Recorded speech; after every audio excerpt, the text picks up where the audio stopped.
이제 강연을 하면서 이 광속하고 발견이라는 단어가 왜 키워드가 들어갔는지에 대해서 이제 아시게 될 겁니다. 우선 혹시 특정 잡지를 제가 홍보해 드리는 거 아니면 책상 위에 있는 게 저희가 6월호에 동아사이언스에 게재된 저희 가속기 관련 특집 기사입니다. 그것만 따로 발췌해서 책장을 만든 건데 이제 지금 현재 저희가 대전에 있는 신동이라고요. 세종시하고 대전시의 경계에 있는 곳인데 거기에다가 지금 중형 가속기를 구축 중에 있습니다. 이게 좀 약간 어학렌즈로 찍은 사진이긴 한데 사진에는 다 안 들어왔지만 이쪽 한쪽 끝에서 저쪽 반대쪽까지 길이가 한 500m 정도 됩니다. 네, 직접 가서 보시면 훨씬 더 규모가 크고요. 그러니까 건설하는 그 총 면적이 100만 제곱미터 정도 되니까 네, 어마어마하게 큽니다. 그래서 저희가 중형 가속기를 지금 2012년부터 만들고 있고요. 2021년까지를 목표로 한 10년 정도 걸립니다. 만들고 있고 저희 중형 가속기의 이름을 라온이라고 지었습니다. 혹시 라온이라는 단어 들어본 사람? 학생들 중에 예. 아세요? 뜻을 아세요? 어디서 봤어요? 책에서. 이 순우리말입니다. 즐거운, 기쁜 이런 뜻입니다. 이제 좀 길거리에서 보시다 보면 저희 집 많이 눈에 보입니다. 라온 의원도 있고요, 라온 안경원, 라온 유치원, 라온 어린이집도 있고요. 이 라온이 가족계 이름입니다. 저희가 이름을 지었고요. 왠지 양성자, 중성자 혹시 영어로 아는 사람? 양성자를 영어로 뭐라 그래요? 혹시 아시는 분? 프로톤. 학생분들이 좀 대답해 주시면 좋겠습니다. 프로톤, 뉴트론 그죠? 뒤에 입자에 온이라는 게 많이 붙습니다. 이제 라온도 약간 그런 느낌도 나고, 순우리말이기도 하지만 실제로 가속기를 좀 즐겁게 기쁘게 만들고 나중에 연구하시는 분들도 즐겁고 기쁘게 이용했으면 좋겠다는 의미로 이렇게 만든 거고, 영어의 플레이는 훨씬 더 복잡합니다. Rare Isotope Accelerated Complex for Online Experiment. 일단 뭐가 없어서 들리시죠? Rare Isotope Accelerator. 컴플렉스는 이제 스포츠 컴플렉스처럼 큰 걸 저희가 컴플렉스라고 부르고, 뭘 위해서? 온라인 익스페리먼트. 그래서 그 뜻에 대해서도 제가 설명을 드리겠습니다. 이 라온이라는 중형 가속기를 이용해서 할 수 있는 연구 분야가 많은데, 사실 제가 전공하는 전공 분야가 핵전체 물리학이라는 전공을 가지고 있습니다. 그래서 그것도 좀 설명을 드릴 텐데, 실제로 이 중형 가속기를 가지고 활용할 수 있는 가장 중요한 부분 중에 하나입니다. 미스터 션샤인이라는 드라마가 최근에 끝났죠. 저도 드라마를 되게 좋아해서 빠짐없이 봤는데, 이 미스터 션샤인을 써놓은 이유가 선샤인입니다. 태양은 빛나죠. 그 빛이 이제 지금 우리한테 오고 있고, 지구상에 있는 모든 생명체는 태양이 없이는 한순간 살 수 없습니다. 질문, 태양은 어떻게 빛날까요? 힘이 상품권을 제가 준비했죠. 제가 상품도 드릴 겁니다. 답변 잘 하시면. 태양은 스스로 빛을 내는 별입니다. 빛이 난다는 얘기는 이제 좀 더 전문적인 용어로 딱 바꾸면 에너지를 만듭니다. 에너지를 생성합니다. 그러면 별은 어떻게 에너지를 만들까? 이 답을 중요한 것을 줄 수가 있고요. 어떻게 줄 수 있는지 하나씩 설명을 드리겠습니다. 이게 폴 고갱이라는 되게 유명한 화가가 그린 그림입니다. 이 그림의 작품의 제목이 Where do we come from? What are we? Where are we going입니다. 우리는 어디서 왔고, 지금 현재 우리는 무엇이고, 앞으로 어디로 갈 것인가. 상당히 철학적인 질문인데 사실 이게 과학적인 질문이기도 합니다. 여기 이제 있는 사람을 확대해서 보면요, 사람입니다. 사람을 구성하고 있는 원소들입니다. 이것이 이제 원소 기호 아시죠? 산소, 탄소, 수소, 질소, 칼슘, 인, 칼륨, 황, 이런 것도 있습니다. 근데 태양은 아까 핵융합 반응이 이게 있잖아요. 태양의 핵융합 반응을 통해서 만들 수 있는 원소가 여러분 원소 주기율표상에 한 헬륨 정도까지 가지 않습니다. 근데 우리는 땅을 파면 우라늄도 나오죠. 그럼 걔들 어디서 왔을까? 아까 그림 보여드렸잖아요. 우리는 어디서 왔을까? 이게 우주의 진화 과정. 그러니까 우리 몸을 구성하고 있는, 당장 몸을 구성하고 있는 원소들도 어떻게 만들어졌을까? 나는 이 두 가지의 질문이 근원적인 질문이 있습니다. 그 원소는 어디서 어떻게 만들어질까를 연구하는 학문입니다. 아까 질문 첫 번째가 별을 어떻게 에너지를 만들고 두 번째가 원소는 어디서 어떻게 만들어질까. 예. 이 표 혹시 아시는 분 계세요? 이 표 아시는 분? 한 보신 적은 있나요? 예? 네. 거의 그려져 있죠? 예. 자, 이제 이게 뭔지를 나중에 아시게 될 겁니다. 혹시 이건 아시죠? 예, 원소주기율표입니다. 예. 이건 대답하는 사람 많을 테니까. 자, 이거 보세요.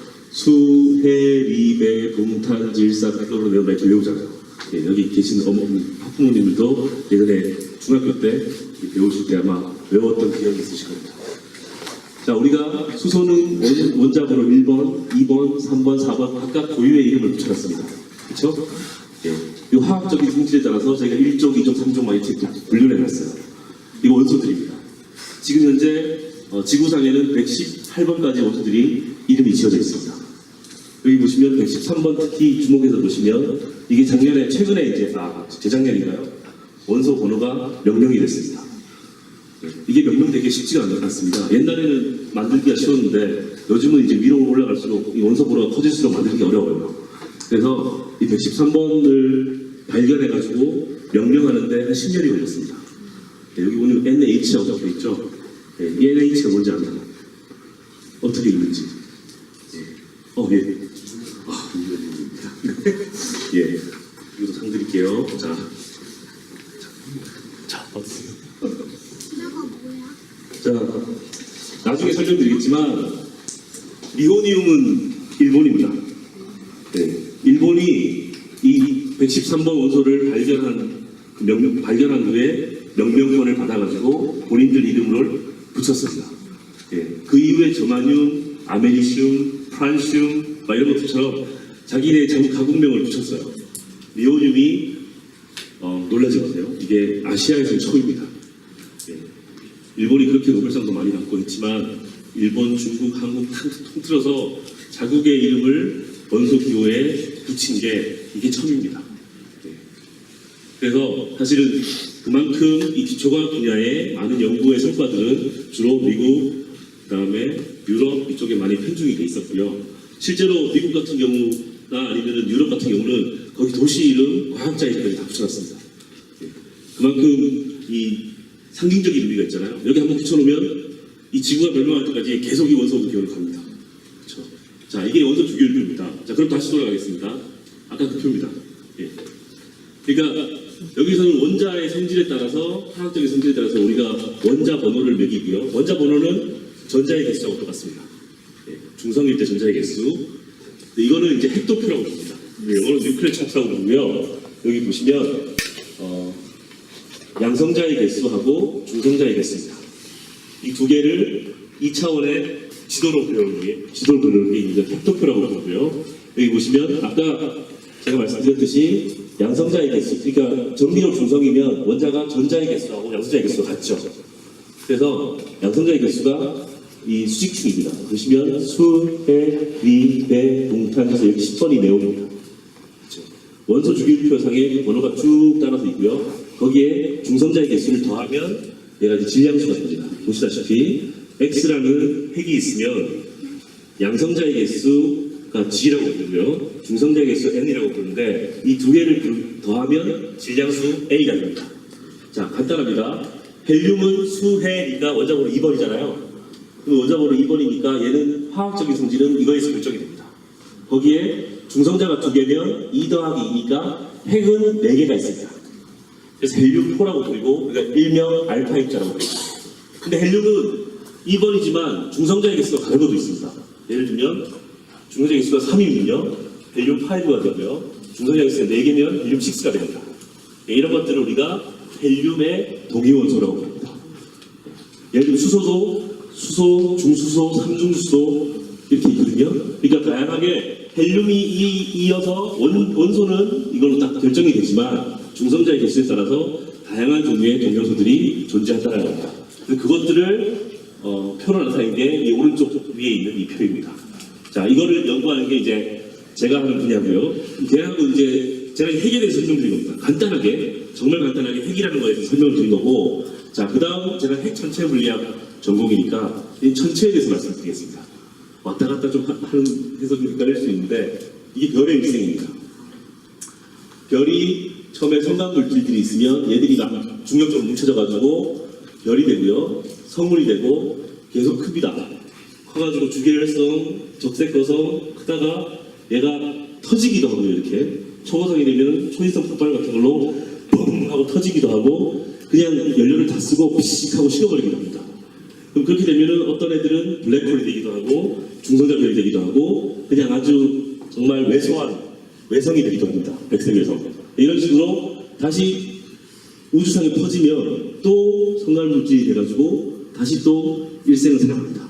예, 그런 식으로. 그러면 아까 말씀드렸듯이 지금 우리가 이 태양에 있는 태양은 헬륨까지밖에 못 만드는데 지구에 있는 걸 왜 우라늄까지 있느냐? 예, 그게 여기서 일단 아주 간단한 답은 여기에 있습니다. 태양도 한번 터지고 그다음 다시 또 생기고 또 터지고 다시 생기고 한 3번 정도 삶을 산 별이라고 알려져 있습니다.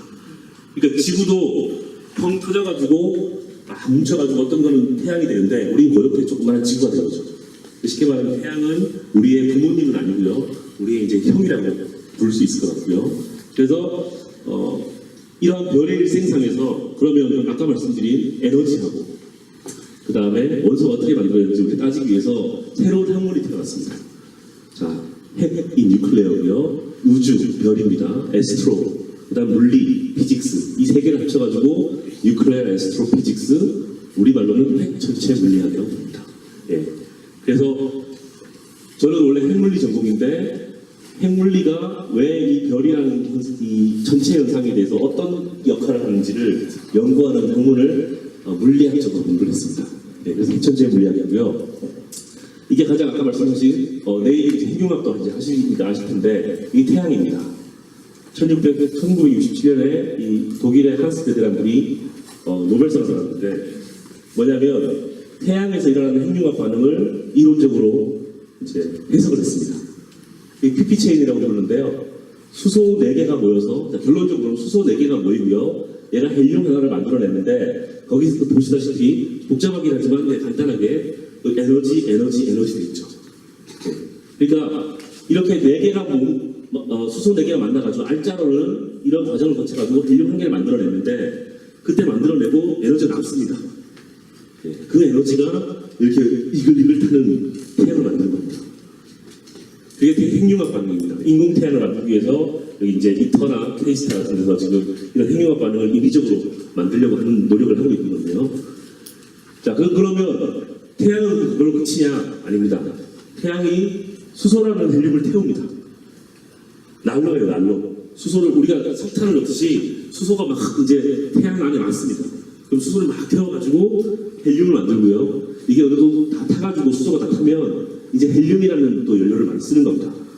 헬륨이라는 연료를 써가지고 더 무거운 원소를 만들고요. 그게 또 다 타면 또 이제 그 다음에 카본이라는 탄소라는 또 연료를 써가지고 더 무거운 걸 만들고 하다가 나중에 철까지 만듭니다.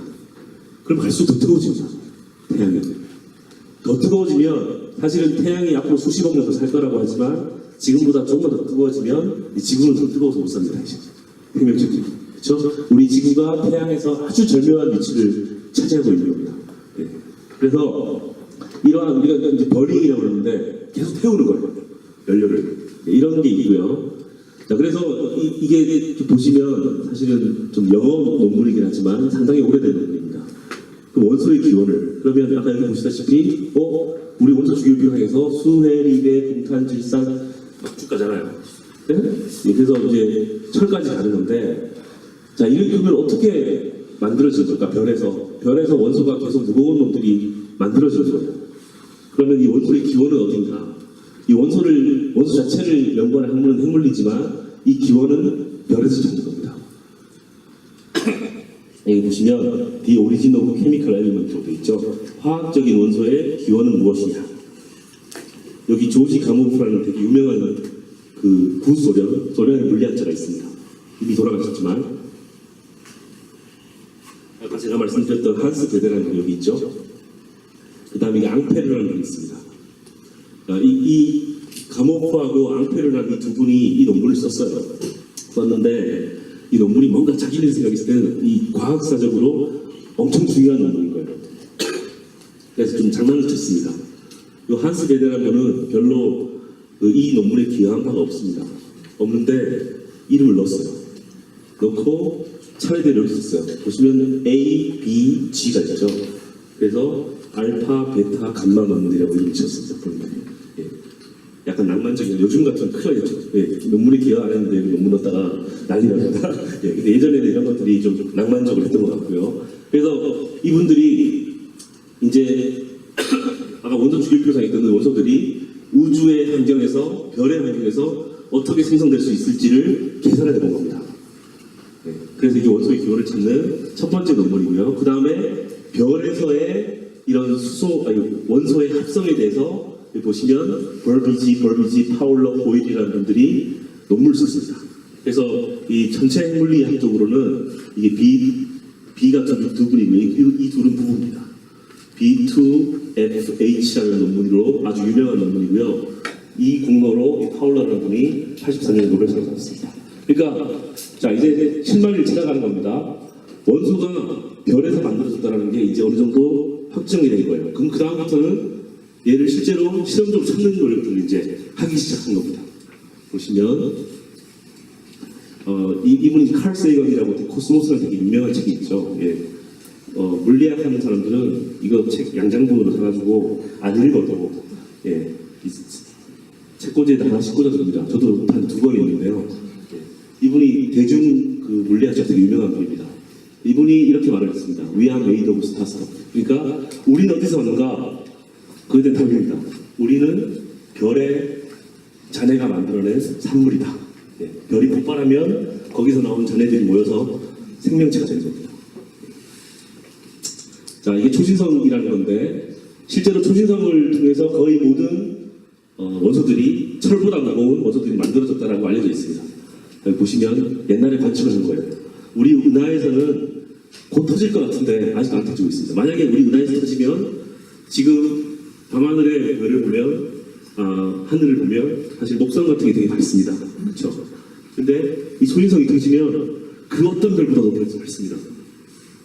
그러니까 이 초신성 하나 폭발할 때 거의 태양이 일생 동안 내는 에너지를 한꺼번에 냅니다. 몇 주 동안. 그러니까 그냥 눈으로 봐도 엄청나게 밝은 별이 하늘에 떠 있어요. 그러다 사라집니다. 폭발이 되면 그 순간 에너지를 우주로 팍 방출했다가 그 에너지가 이제 다 방출이 되면 폭발이 이제 멈추면 다시 식어버리니까 그 다음에 이 밝았던 별이 다시 없어집니다. 그래서 여기 보시면 초신성이죠. 신성이란 건 하늘에 없던 별이 새로 생겨났습니다. 신성입니다. 새로운 별. 근데 그 중에서도 아주 밝은 별이다 해서 초신성입니다. 네. 그래서 이 초신성이 폭발할 때 어마어마한 압력과 온도로 폭발하니까 거기서 많은 원소들이 만들어질 거다. 아직 가본 적은 없습니다. 하지만 사람들이 이렇게 예측을 하는 거고요. 우리 조선왕조실록 우리나라는 원래 신라시대에는 첩성대가 있었죠. 그 다음에 조선왕조실록에는 이 1604년에 케플러 초신성이라고 해서 아주 유명한 초신성입니다. 여기 보시면 객성이라고 되어 있어요. 객성이 객이 뭐죠? 네, 손님입니다. 우리나라 사람들이 훨씬 더 낭만이 있죠. 서양 사람들은 새로운 별이라고 했는데 없던 별이 하늘에서 딱 생겼으니까 손님이라는데 예, 손님별이라고 불렀습니다. 그래서 실제로 이 케플러 초신성을 기록한 기록이 사료상에 남아있는 나라가 별로 없습니다. 근데 우리나라는 조선왕조실록에 정확하게 딱 적혀 있습니다. 밝기도 아주 자세하게 설명이 되어 있고요. 자, 그럼 이 초신성에서 어떻게 합성이 돼서 무거운 원소들이 만들어지는지를 보여주는 게 이 그래프입니다. 아까 이쪽이 양성자의 개수, 원자 번호, 이쪽이 중성자의 개수가 있잖아요. 쉽게 말씀드리면 저 보세요. 막 위로 올라가죠 지금. 시간이 되게 짧습니다. 보시면 마이너스 2승 0.01초 스케일인데 쭉 계속 갑니다. 뭐냐면 예, 이쪽으로 쭉 올라가죠. 자, 설명을 드리면 아주 가벼운 것부터 이제 양성자나 중성자를 한 개씩 먹으면서 무거운 쪽으로 계속 올라가는 겁니다. 그러니까 이걸 먹으려면 사실 딱 잡아먹기 쉽지 않거든요. 먹으려면 에너지가 필요합니다. 온도가 높고 밀도가 그만큼 높아야 됩니다. 압력도. 그런 환경에서는 아까 보시다시피 한 5초 만에 여기까지 쫙 만들어지는 겁니다. 만들어지고 이 핵은 불안정한 핵들은 붕괴를 합니다. 안정한 쪽으로 가려고 해요. 물이 높은 데서 낮은 곳으로 가듯이. 그래서 아까 보시면 다시 한번 보여드릴게요. 이쪽을 먹고 막 올라갑니다. 이제 막 낮은 곳부터 막 저항 올라가는 거예요. 올라가다가 한번 막혔다가 다시 또 올라가다가 계속 지금 저항으로 올라가고 있죠. 마치 저기 팩맨처럼 올라간 다음에 쭉 저항고 이쪽으로 쭉 가죠. 저기 안정한 곳으로 가는 겁니다. 물이 높은 곳에서 낮은 곳으로 떨어지는 거죠. 그렇게 되면 여기가 우라늄입니다. 우라늄까지 아주 무거운 원소들이 다 만들어지는 거예요. 근데 폭발하면서 만들어지는 거니까 그 폭발하면 그 원소들이 우주로 다 방출이 되는 겁니다. 다 퍼지는 거예요. 그럼 퍼지면 그것들이 상관물질이 될 때 그 어떤 행성이나 항성을 만들 때 거기에 생소수 들어가는 겁니다. 그리고 나중에 생물적인 진화 과정을 통해서 여러분들 몸, 또 저의 몸, 아니면 우리 지각을 이루는 원소들이 다 거기 섞이는 겁니다. 초신성이 그거에 핵을 합성하는 과정에 가장 중요한 기여를 한다고 알려져 있고요. 자, 그러면 이 연구를 하는데 왜 가속기가 필요하냐? 여기 보세요. 우리가 이쪽에서부터 이제 우리가 물질이라고 부르는 예를 들면 뭐 여기에 나무조각이 있죠. 또 여기를 구성하는 건 원자는 전자와 핵은 또 양성자와 중성자, 양성자는 또 뭐 쿼크라는 걸로 이루어졌습니다. 이쪽으로 갈수록 눈에 보이지 않는 미시의 세계들이죠. 근데 이 물질들은 우리가 그냥 눈으로 봐도 되고요. 얘를 좀 더 확대해서 보려면 현미경이 됩니다. 그렇죠? 근데 여기 얘보다 좀 더 원자 단위로 더 적어지면 얘는 전자 현미경이 필요하고요. 그것도 적어지면 터널리 현미경이 필요하고요. 그러니까 원자, 분자 정도까지는 우리가 현미경이라는 장치를 가지고 볼 수가 있는데 그보다 더 적은 15승미터입니다. 여러분 제가 야구를 좋아하는데 야구장이 있으면 그 야구장 안에 콩알 만한 게 딱 하나 있으면 그 핵의 사이즈입니다. 야구장 전체를 원자의 크기라고 보시면 그 원자 안에 있는 핵의 크기는 거기 안에 있는 요만한 모래 조각 하나밖에 안 됩니다. 어마어마하게 작은 거죠. 우리가 1펜터미터, 시간 15승미터입니다. 0.02 14개가 있고 그 다음에 1m입니다. 눈으로 당연히 보이지 않겠죠. 그래서 근데 얘들을 연구하려면 우리가 필요한 게 이런 현미경 정도 가지고 되는 게 아니고요. 어마어마하게 큰 현미경이 필요합니다. 그게 가속기입니다. 그래서 가속기를 우리가 만드는 거고요. 자, 가속기의 원리는 아주 간단합니다. 이게 뭐죠? F는 MA. 혹시 아시죠? 중력가속도? 중력가속도, A가 가속도입니다. 그렇죠. 이게 뉴턴의 운동 법칙입니다. 힘은 질량 곱하기 가속도.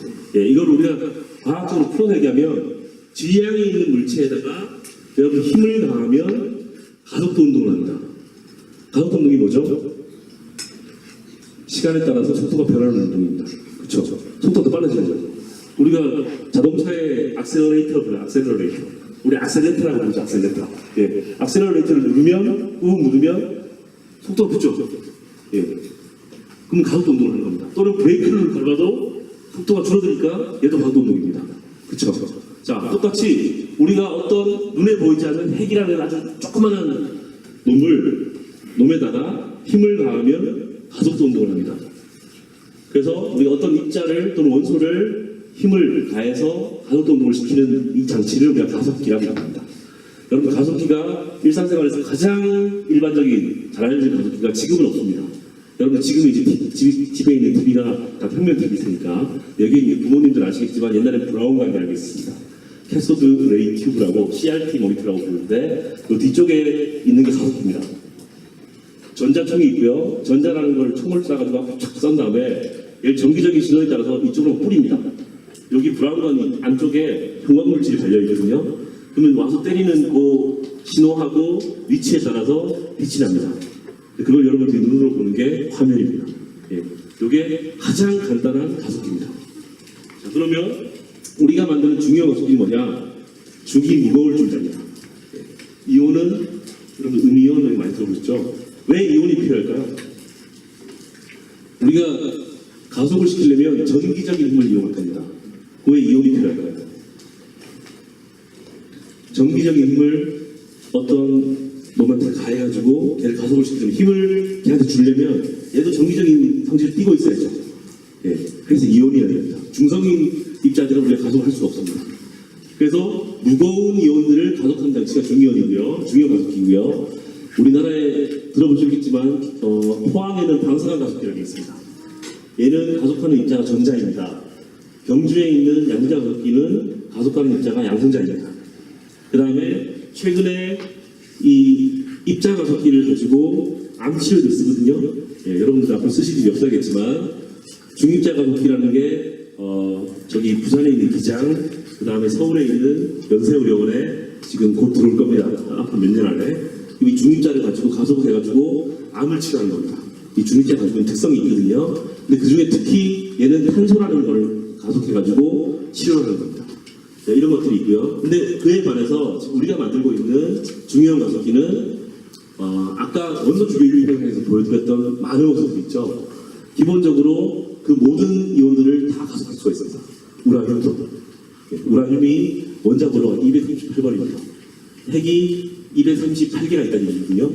전자 하나를 가속시키는 것에 비해서 그게 어마어마하게 무거운 놈을, 상대적으로 무거운 놈을 우리가 가속하는 장치가 될 거고요. 자, 그럼 얘를 어디서 쓸 수 있느냐? 아까 말씀드린 핵과 우주의 역사를 우리가 연구할 수 있고요. 우리 배터리 항상 문제잖아요. 이 배터리의 효율을 늘리는 데도 쓸 수가 있고요. 원자, 새로운 원소를 발견할 수도 있고요. 아까 말씀드린 것처럼 생명과학, 새로운 암치료법을 발견할 수도 있습니다. 아이언맨이 있는 이런 새로운 신소재도 이 중이온 비를 가지고 우리가 만들 수가 있습니다. 여기 보시면 이게 이제 저희가 지금 구축 중에 있는 중이온 가속기의 대략도가 되어 있고요. 여기가 이제 레이아웃입니다. 자, 보시면 이게 신동지구에 지금 짓고 있는 장치고요. 여기가 선형 가속기입니다. 초전도 현상이라는 걸 이용합니다. 우리가 아주 무거운 놈을 아주 높은 에너지로 많은 양을 가속을 시킬 거라서 제가 초전도 현상을 이용을 하는 초전도 선형 가속기로 이루어져 있고요. 아까 말씀드린 대로 여기서 여기까지 한 500m 정도입니다. 그 다음에 널찍 속에 있는 것들이 보라색으로 쓰여 있는 것들이 다 실험 장치들입니다. 여기서 그 가속기를 이용해서 가속한 무거운 빔을 가지고 우리가 다양한 실험들을 할 수가 있고요. 여기 코브라라는 게 제가 설계한 겁니다. 네, 지금 계속 만들고 있고요. 이게 뭔지도 좀 설명을 드리겠습니다. 여기가 지금 현장이고요. 이거는 사실 올해 봄에 찍은 건데 최근에 찍은 사진을 제가 업데이트 못했는데요. 이제 이쪽이 대전, 여기가 세종시입니다. 여기가 세종시의 경계고요. 이쪽 금강이고 이렇게 정문으로 들어오면 임산보존구역이라고 해서 여기는 이제 저희가 건드릴 수가 없고요. 자연을 보호해야 되니까 요 뒤쪽으로 이렇게 아까 보신 쭉 이렇게 차를 칼로 잘라놓은 것 같은 게 선형가속기가 놓일 자리입니다.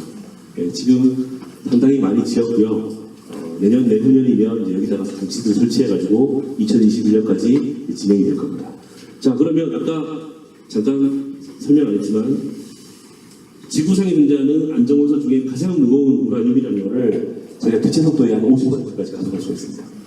3 곱하기 10 초당 30만 킬로미터를 가잖아요, 빛이. 그거에 반 정도의 속도로 저희가 가속할 수가 있습니다. 그리고 여기 보시면 각 나라들이 지금 아까 원소 주기율표에다가 국기를 표시했잖아요. 각 나라별로 지금까지 발견한 원소들을 표시해놓은 겁니다. 보시면 영국이 24개, 미국이 21, 스웨덴이 20, 독일이 19, 프랑스가 17, 그 다음에 러시아, USSR이 이제 소련입니다. 구소련 시절까지 포함해가지고 9개, 오스트리아 3, 덴마크 2, 핀란드 하나, 이탈리아 하나, 스페인 하나. 다 보시면 뭐예요?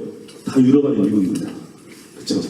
그 다음에 여기 보시다시피 아까 113번은 러시아하고 독일 이 두 중에서 아마 몇 물건을 가져갈 것이다라고 예측은 했지만 이걸 일본이 확실하게 발견을 해서 113번의 몇 물건을 일본이 가져왔고요. 니호니움이라고 이름을 지었습니다.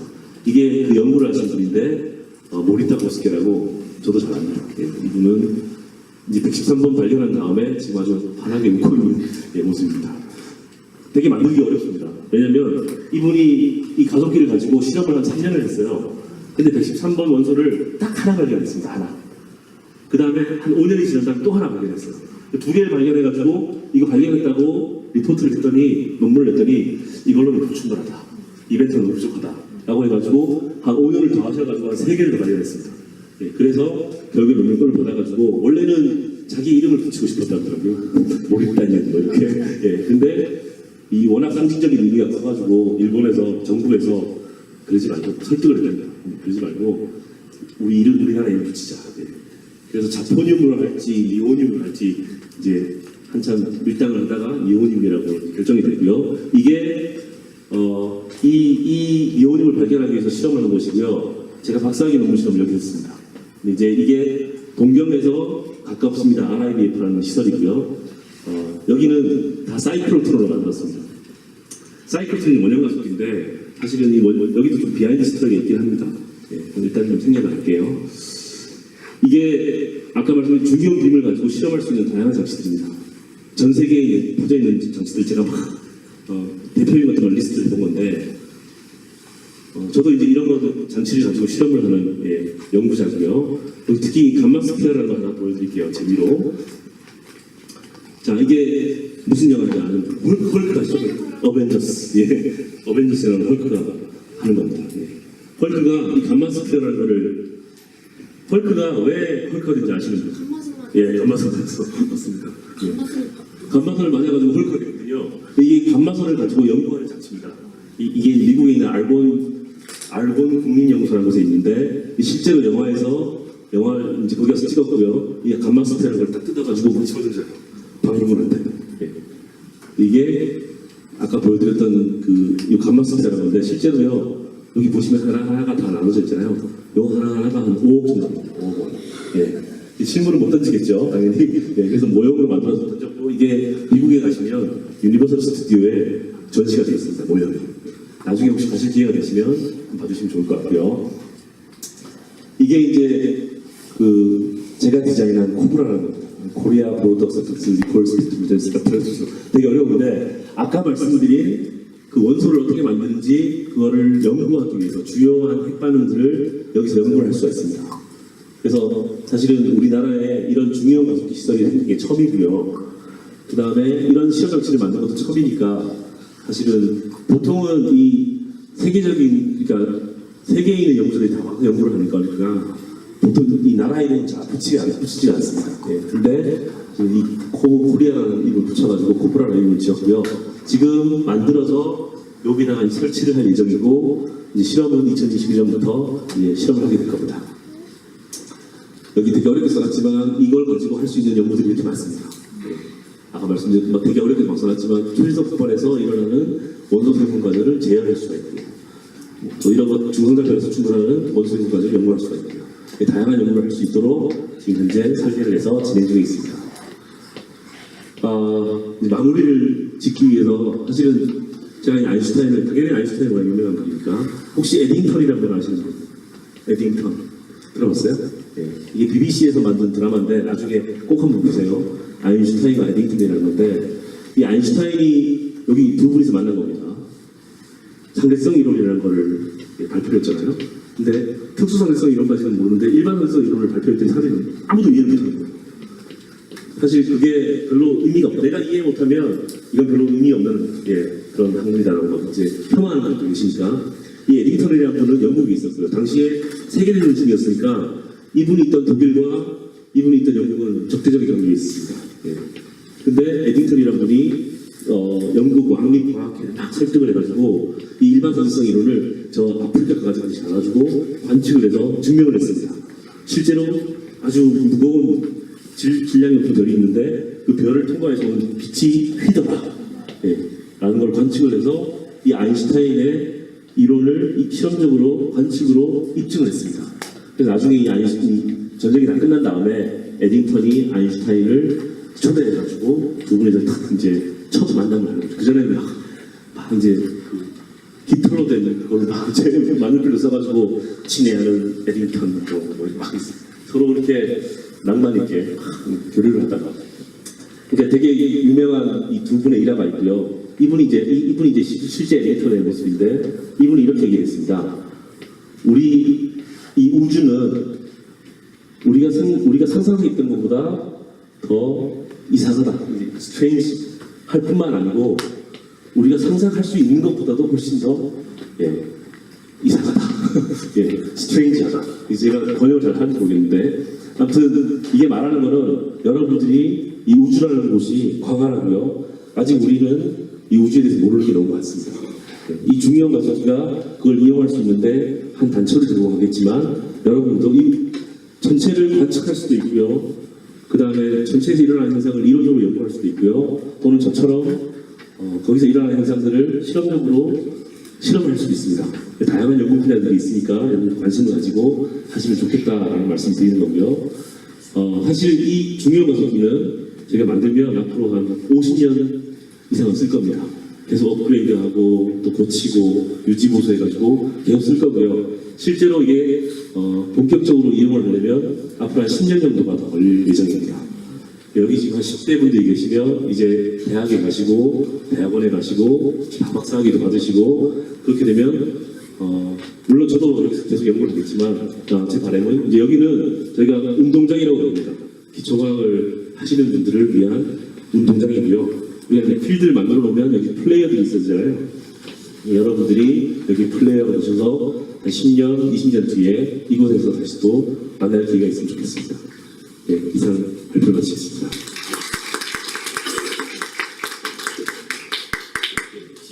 예, 질문 있으시면 아무거나 하겠습니다. 네. 질문해 주시면 예. 네. 건설하는 비용이 얼마나 들었어요? 아, 예. 예, 현실적인 질문 감사드리고요. 예. 저희가 아직 돈을 다 쓰진 않았고요. 총 예산이 1조 4천억 원입니다. 예, 그래서 저희가 이 연구개발 쪽에서는 흔히 단군 이래 최대 규모의 국가 연구개발 사업이라고 합니다. 네. 예, 처음에 이런 걸 어떻게 기획하게 되셨나요? 처음에요? 아, 예, 아주 좋은 질문입니다. 네. 저는 아까 말씀드렸듯이 일본에 있는 시험을 했잖아요. 저희가 이제 이런 가속기 시설이 없으니까 외국에 가서 다 실험을 하고 하기를 봤습니다. 이쪽에 있는 연구자들이. 그래서 사실은 우리나라에도 이런 큰 대형 연구시설이 있었으면 좋겠다. 예, 우리나라가 항상 경제 규모의 OECD 10위권 안에 들고 막 얘기하잖아요. 근데 우리는 사실 아픈 역사가 있지 않습니까? 식민지 시대도 있었고요, 전쟁도 있었고요, 지금도 남북이 대치하고 있고요. 그러니까 사실은 우리나라가 아주 뛰어난 그런 민족인데 사실 그 영향을 다 발휘할 기회가 별로 없었던 것 같아요. 그러니까 사실 이런 과학 분야 되게 이런 것들이 많았으면 좋겠다, 이런 것들이 좀 시설이 있어서 우리나라가 좀 그런 데서 이런 분야에서 좀 아주 두각을 나타내는 그런 연구 성과들이 많이 나왔으면 좋겠다라는 그런 취지를 가지고 이제 이 계획이 시작이 됐습니다. 네, 저 뒤에 네, 뒤에. 네. 근데 원소하고 원소끼리 충분히 그 차는 방법이 있고 차는 방법이 그런 만약에 돌려서 새로운 원소가 어떤 반응이 나와서 예. 몇 학년이에요? 아, 중학교 1학년. 예, 전 중학교 때 저런 생각 해본 적이 있는데. 네. 네, 아주 중요한, 예, 맞는 질문이고요. 아까 그냥 가속기에 대해서는 설명을 드렸는데, 맞습니다. 지금 정확하게. 그러니까 저희가 핵반응이라는 걸 통해서 새로운 원소를 만드는 거예요. 왜냐면은, 아까 말씀드린 새로운 원소는 왜 새로운 원소냐면, 그게 새로 발명을 하는 게 아니고요. 우리가 있을 것이라고 예측되는 걸 발견하는 겁니다. 그러니까 사실 인위적으로 저희가 만들어야 됩니다. 우리가 땅을 아무리 파도 우리가 발견하고자 하는 새로운 원소는 없는 거거든요. 예, 그래서 핵하고 그러니까 중이온하고 중이온을 충돌시켜가지고 거기서 나오는 예를 들면 한 원자번호 100번인가 하고 원자번호 100번인가 하고 두 개를 부딪히면 그냥 산술적으로 원자번호 200번인가도 나올 수 있거든요. 예, 그래서 거기서 나오는 거를 우리가 관측기가 실험적으로 걔를 이벤트를 찾아가지고 새로운 걸 발견했다 이렇게 얘기할 수 있습니다. 네. 네. 비교적 성능이 좋은 편이에요. 네. 네. 감사합니다. 아까 일본도 보여드렸고, 그 다음에 저희하고 비슷한 시설이 미국에서도 짓고 있고요, 독일에서도 있고, 프랑스도 있는데, 우리가 이거를 구축해가지고 운영할 쯤 되면 아마 세계 3위 안에 들 것 같습니다. 네. 네. 이런 걸 만들어서 수입 본 나라가 있어요? 수익? 네. 아, 예, 수익. 네. 아주 좋은 질문입니다. 예, 여러분들한테 말씀드릴 수 있는데 특히 학부모님들도 좀 이해를 했으면 좋겠습니다. 예, 이 과학이라는 게 수익을 목적으로 하지 않습니다. 예, 그러니까 우리가 예를 들면 여기 1조 4천억이 들어가면 보통 이제 우리가 정부나 아니면 정치권에서 막 항상 듣는 얘기가 이 돈 들여가지고 국민의 먹고 사는데 뭐가 도움이 되냐 이렇게 물어보시는 분들이 계시거든요. 근데 저희가 다 답하기가 되게 힘듭니다. 예. 사실은 좀 문화적인 공감대라고 그럴까요? 그러니까 내가 내는 세금이 우리나라의 기초과학 발전을 위해서 이렇게 쓰일 수 있다는 거에 자긍심이 들도록 지금 이 기초과학 하시는 분들도 많이 노력을 하셔야 될 것 같습니다. 저도 노력을 하고 있고요. 예를 들면 미국에 나사가 있는데 거기 나사에 막 1년에 몇십 조씩 돈이 들어가거든요. 근데 거기에 왜 돈 쓰냐고 뭐라고 하는 미국인들은 없으니까. 예. 그래서 우리가 수익을 내지 않고요. 계속 돈을 들어가야 됩니다. 네. 네, 좋습니다.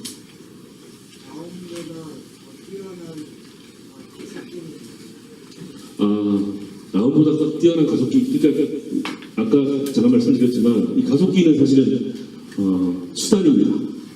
우리가 연구를 하기 위한 수단이고요. 이 수단을 이용해서 이제 목적을 이뤄야죠.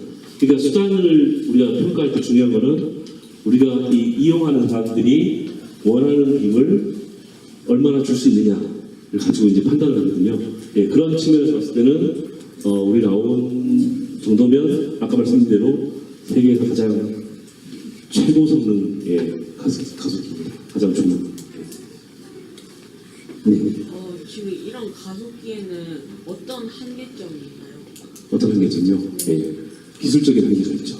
예. 왜냐하면 아까 초연도 현상을 저희가 이용한다 했잖아요. 그러니까 초연도 현상이라는 것도 이미 기존에 밝혀져 있던 거지만 우리가 이 가속기를 더 높은 에너지, 우리가 파워라고 하는데 예를 들면 손전등 같이 예전에는 백열전구 쓰던 게 요즘 막 LED로 하니까 엄청 밝게 나오잖아요. 그런 것처럼 가속기도 그런 식으로 기술적으로 계속 진보가 되고 있습니다. 그러니까 가장 이제 앞선 세대의 가속기가 되는 거고 얘가 그러니까 우리가 만들고 있는 게 그 이후에 또 기술적인 진보가 있으면 이거보다 또 훨씬 좋은 성능의 가속기들이 나올 수가 있겠죠. 네. 예. 전기장이나 자기장 엄청 센 걸 쓰잖아요. 네. 전자파라고 잘못하는 자기장 그런 곳이 혹시 연구원 자신이나 네. 주변 거주하는 사람하고 생각해지면 네. 그러니까 사실은 전자기장 맞고요. RF 여기가 이제 라디오파 같은 걸 이제 쓰는데 사실은 우리가 지금 여기서도 지금 이 순간에도 여러분들 몸으로 막 전자기장을 막 지나가고 있거든요. 그러니까 여기는 다 지하로 묻히고 그 다음에 그런 전자기적인 것들이 다 차폐가 되어 있습니다. 네, 그래서 그렇게 걱정하지 않으셔도 될 것 같습니다. 네. 꼭 원자끼리 충돌시켜야 돼요? 아니죠. 원자로 예전에는 원자로라는 게 있었는데 원자로 가지고도 많이 새로운 원소를 만들었습니다. 네. 네? 위험한 점요. 이제 이게 핵이니까 보통 핵이라 그러면 되게 사람들이 무서워하시잖아요. 핵 발전소 같은 건 아니고요. 네. 대신에 그만큼 더 안전하게 만들고 있습니다. 만약에 사고 같은 게 나면 여기 방사능 누출 이런 건 없는데 대신 여기 작업하시는 분들이 방사능을 맞을 수가 있습니다. 잘못하면 그런 것들은 되게 조심해서 해야죠. 법적으로 엄청나게 까다롭습니다. 예, 마지막 예. 가속기는요, 원형 가속기, 그 사이클트론의 원형 가속기도 있고요. 그다음에 이제 싱크로트론이라는 것도 원형 가속기가 있고, 서형 가속기도 있고, 그 가속기의 목적에 따라서 또는 가속하는 원리에 따라서 다양한 종류들이